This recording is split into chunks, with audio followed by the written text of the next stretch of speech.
conçois pas que 7 millions de Français restent sur le carreau, n'aient pas d'emploi dans leur propre pays, parce que eux, qu'est-ce que je leur dis moi? Je leur dis, bah écoutez, vous partez dans un autre pays chercher de l'emploi? Est-ce que vous croyez que c'est raisonnable de la part d'un président de la République? Je ne le crois pas. Donc je suis désolé que vous soyez impacté à titre individuel par cette mesure, mais de manière générale, je vous le dis clairement et je l'assume, vous voyez, moi à la différence des autres, mon objectif c'est de donner une priorité d'emploi aux Français. Alors répatrier tous les Français qui travaillent à l'extérieur, comme ça nous répatrier tous les Français qui travaillent à l'extérieur, ça nous ferait des emplois chez nous aussi. Mais madame, s'ils sont dans des pays qui décident de taxer les contrats étrangers, ils ont le non, droit de ils le faire. ne décident pas ça. Parce que vous savez pourquoi?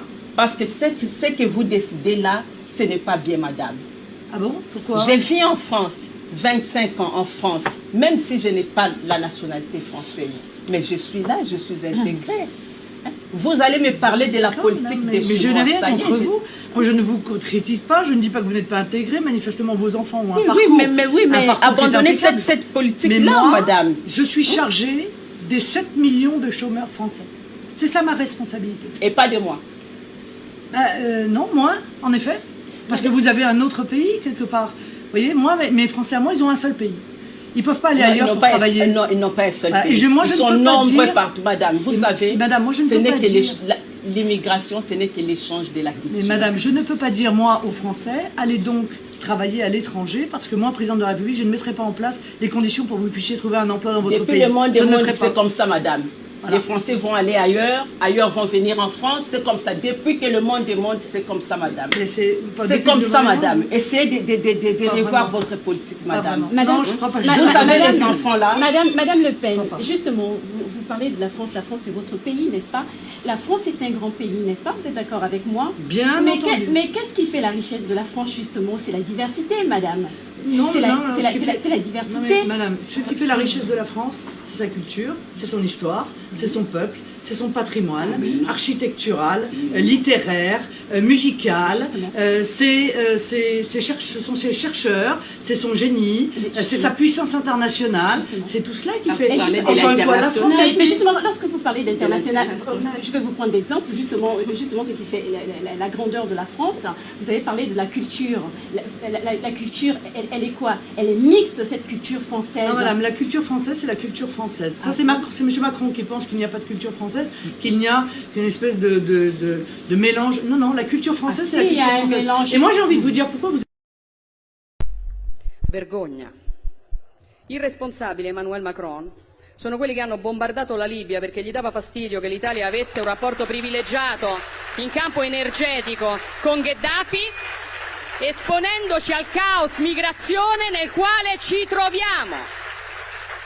Vomitevole è chi, come la Francia, continua a sfruttare l'Africa stampando moneta per 14 nazioni africane sulle quali applica il signoraggio, facendo lavorare bambini nelle miniere, estraendo materie prime come accade in Niger, dove la Francia estrae il 30% dell'uranio che gli serve a far camminare le centrali nucleari e il 90% dei nigerini vive senza elettricità.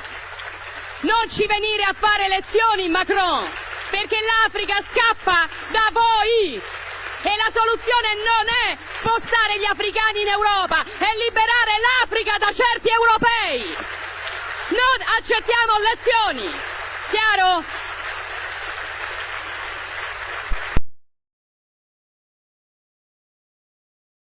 Notamment ou sur l'Afrique du Sud, visite du président de la République, il se passe d'autres choses ailleurs en Afrique et qui peut-être affaiblissent un peu l'influence de la France du côté de Libreville au Gabon. Votre parti pris Afrique, la France sort du jeu. Pourquoi? Mais oui, là ça commence à être vraiment officiel puisque le Gabon s'apprêterait à devenir le 5e membre du Commonwealth. Là vous voyez où se situe le Gabon.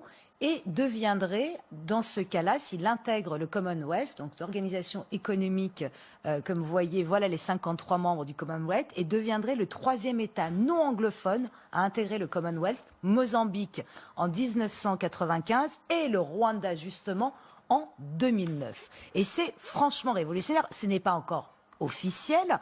Mais C'est bien parti. il y a une visite, pour le coup, totalement officielle d'Ali Bongo qui a rencontré Patricia Scotland, secrétaire générale du Commonwealth. Vous voyez les images, c'était le 11 mai 2021. Donc tout ça s'est très très bien passé. D'ailleurs, un mois avant, l'organisation du Commonwealth avait envoyé à Libreville une organisation pour s'assurer que le Gabon respectait les droits de l'homme et les règles démocratiques. D'ailleurs, c'est grâce à ça que le Gabon a dépénalisé l'homosexualité le 23 juin 2020. C'est absolument exceptionnel parce que je rappelle que 28 des 49 pays d'Afrique subsaharienne continuent de condamner l'homosexualité. Ça peut aller jusqu'à la peine de mort.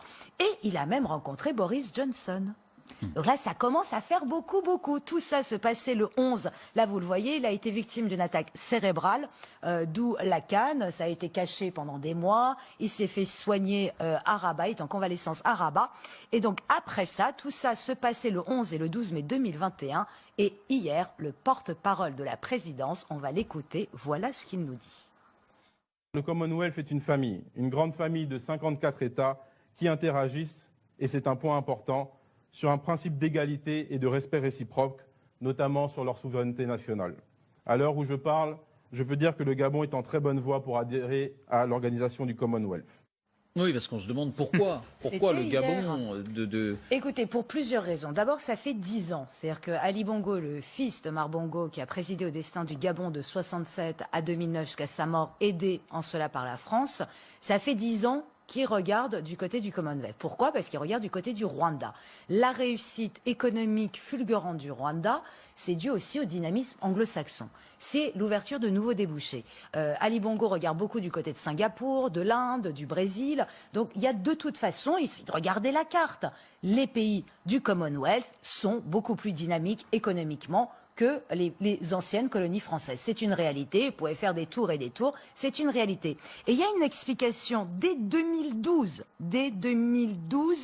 l'ancien porte-parole de la présidence, Alain-Claude Bilibainze, vous allez voir ce qu'il disait, et je trouve que ça résume parfaitement le pourquoi de cet engagement. Le Gabon veut se développer et s'offrir les meilleures opportunités. Quand vous sortez de l'espace francophone, si vous ne savez pas l'anglais, vous êtes quasiment handicapé. Les scientifiques français font des publications en anglais, alors que les Africains sont devenus pratiquement les seuls à intervenir en français. Si les Français eux-mêmes vont vers l'anglais, pourquoi voudriez-vous que le Gabon se l'interdise? Donc c'était peut-être la dernière fois qu'un porte-parole du Gabon parlait en français. Est-ce qu'il a tort? Sincèrement. Tout le monde, le langage des affaires, c'est l'anglais. Lui-même, Ali Bongo, ne s'exprime en public quasi anglais. Je vous rappelle que la semaine dernière, nous avons parlé du Rwanda. Emmanuel Macron s'exprime en français. Paul Kagame parle parfaitement le français. Pas une fois, il lui a répondu en français. Il a choisi l'anglais, point. Donc, il y a ça, évidemment, quelque chose de très concret, pragmatique, le dynamisme, l'économie. Mais bien sûr que la France est une ancienne colonie. Et là, ça joue. C'est qu'au fait, le Gabon est lassé. Et lassé de l'attitude moralisatrice de la France qui se pose comme ça en disant ça c'est bien, ça c'est mal. En attendant, pendant des années, ils n'ont pas réussi à dépénaliser l'homosexuel et il a suffi qu'il y ait eu l'idée, le petit hameçon du Commonwealth pour que ce soit fait. Mais surtout, prenez le cas du Covid, des vaccins.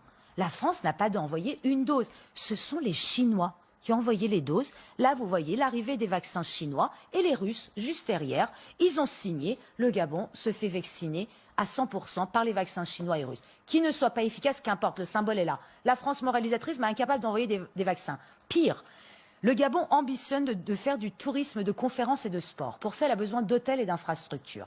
Donc elle a fait appel à la France aux alentours de 2010-2012. La France regardait ailleurs. Qu'est-ce qui s'est passé? La Chine est en train de construire ses infrastructures. Ça construit à tout va, des salles de conférences, des hôtels, des stades, et la France est à côté. Donc je vais vous dire une chose. Le problème, c'est que la France, elle ne regarde plus l'avenir de l'Afrique, qu'elle est engluée dans le passé colonial. Et ça, c'est dû en partie à tout ce discours racialiste, décolonial, qui fait qu'à chaque fois qu'on parle de l'Afrique, on parle du passé, alors que les anglo-saxons qui ont été aussi colonisateurs, ils regardent vers l'avenir.